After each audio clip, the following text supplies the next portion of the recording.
Om Swastiastu. Perkenalkan, nama saya Nika Demi Adriani dari Fakultas Ekonomi S1 Manajemen dari UPBJJ Denpasar.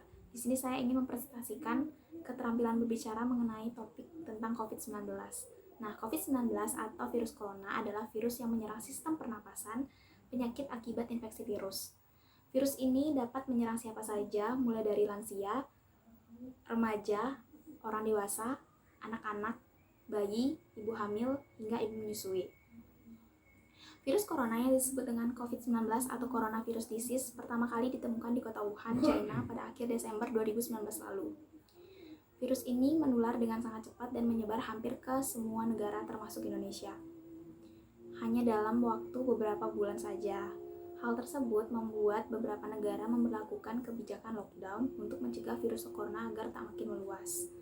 Di Indonesia juga, pemerintah menerapkan kebijakan pemerintah pemberlakuan pembatasan kegiatan masyarakat atau PPKM untuk menekan penyebaran virus ini.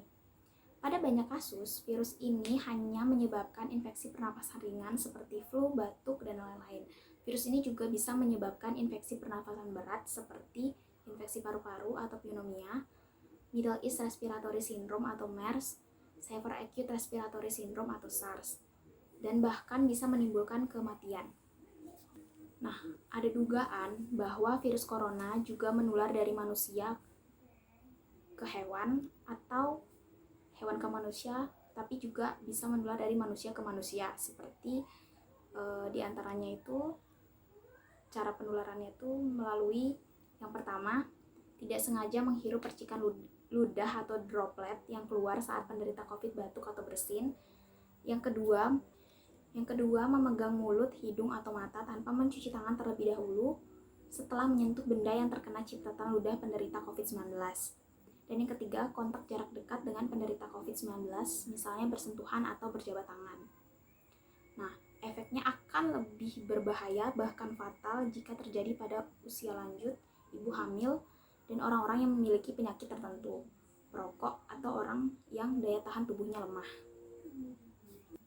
Nah, adapun gejala-gejala corona yang umum dialami mereka yang mengalami infeksi coronavirus, yang pertama itu ada demam tinggi disertai menggigil, yang kedua batuk kering, yang ketiga pilek, hidung berair dan bersin-bersin, yang keempat nyeri tenggorokan, dan yang terakhir sesak napas. Gejala virus corona tersebut dapat bertambah parah secara cepat dan menyebabkan gagal napas hingga kematian.